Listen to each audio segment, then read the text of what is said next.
Welcome to the Contract Controller training video series.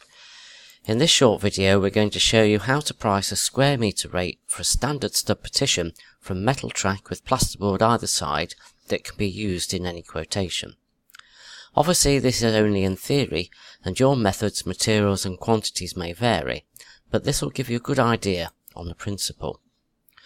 Because we could never price just 1 square metre of stud partitioning, we have to take a larger area and then divide this back by the square metres of the area we have just priced to achieve a square metre rate. So in our example, we're going to price a section of stud walling 2.4 metres high by 1.2 metres wide, which equates to 2.88 metres squared. So we have the stud walling, plasterboard to the rear, plasterboard to the front, some tape and jointing, all equaling 2.88 metres squared. So moving on to Contract Controller, because we want to create a library item outside of a quotation, I go to Department, Estimating, Components, Library Items, Add New Component.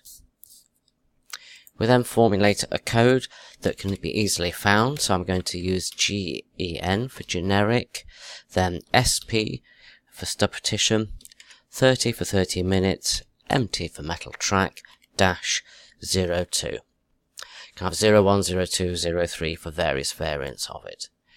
We then put in the description that we want the client to see, so to supply and install 30-minute fire radius stud partitioning. The unit measure, I want it to be a metre squared, but I'm going to price this on a batch of 2.88. I then go to my sheet materials. I need to add in some plasterboard. Material code, EST for the estimating library, dash, PB for plasterboard and the @ symbol. Because the system's only found the one item, it's put it in. If I have more than one plasterboard, it will give me a list to choose from. We have a length of 2.4 by 1.2. Quantity, I want the front and the back, so we have 2. It's defaulted with a 10% wastage. I could remove this or leave this in, thinking, well, there could well be wastage on a larger area. I then need to put the track in, so I'll go to Bought In, get a new line by Control A, reference code EST for estimating, and then GT for Gyprock track, followed by the @ symbol, hit the tab key. System's alerting me that the price may be old, I'll just go with that. Again, because it's only found the one item, it's put it in. I then need to put the quantity that I want. Now bear in mind, we're pricing this on a batch of 2.88, so I need to work out how much of the 3 metre lengths I would need for that. So in fact I will need 0.8. Control A to get a new line.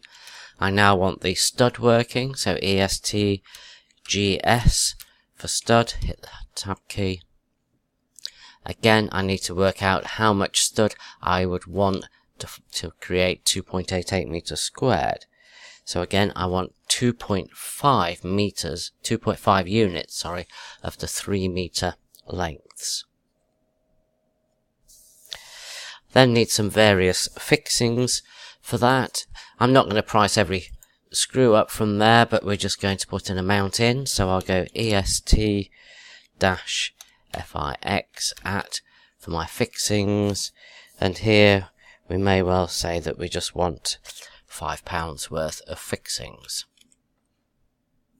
You'll notice here that I put a quantity of 5 priced at £1 because I'm pulling this item in from the library.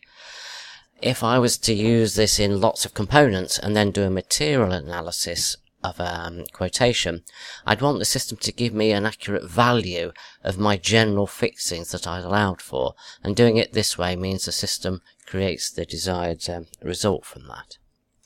I now need to put some site fixing in to do the stud work, so we go to our labour. We'll use our labour template if we have one set up. And then we will just go to our site fixer and then put the time in that we want for that, which will be an hour in this case. I now need to add some tape and jointing into this. Now chances are we'd have a subcontractor do our tape and jointing, and we may have a rate for that. Now I could just go to the subcontract area and put the rate in, but that would mean that if our subcontractor changed his rates for tape and jointing at a given time, I would have to go through every single stub partitioning or area that is used to update that. But if I was to set up a component for tape and jointing, I would only have to update that one component at the source, and that would then follow through for every instance that it's used in any other stud walling. So to find that, I go to the component code, type in GEN, put the @ symbol in, and then we can search through our list to find our stud walling. So there we are, the tape and jointing per square meter.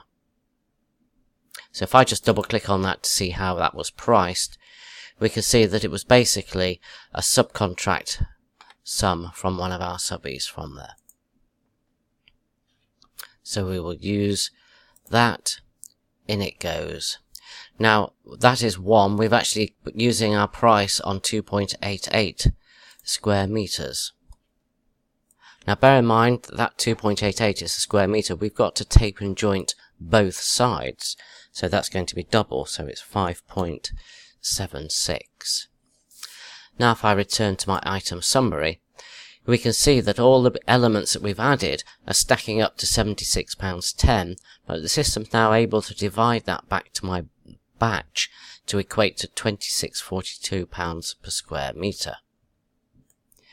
Now if I think that figure is seeming a bit light, but there's no reason for it because we've got all the materials in, but I just want to increase it, I would go to my bought in area, get a new line, put EST FIG, and just put some additional cost, and I might decide that I want to put another £10 onto that. So that's now bringing this back up to £29.90. If I'm happy with that, I can then close and save, complete and add markup later.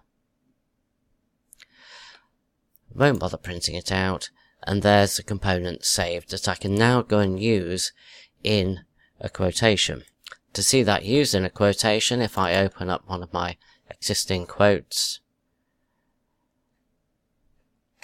and then go to my bill schedule of works and add a new bill item, if I go to my components and then search for this generic item, so I knew it was GEN-SP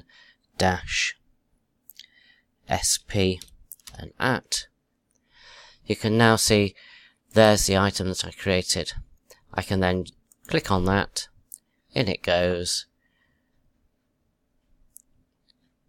item summary, unit measure, meter squared. How many do I need in this particular case? Say I'm on 35.5 square meters, and there it's added into our quotation. Thank you for taking the time to look at this short video, and if you've got any questions, please don't hesitate to contact us.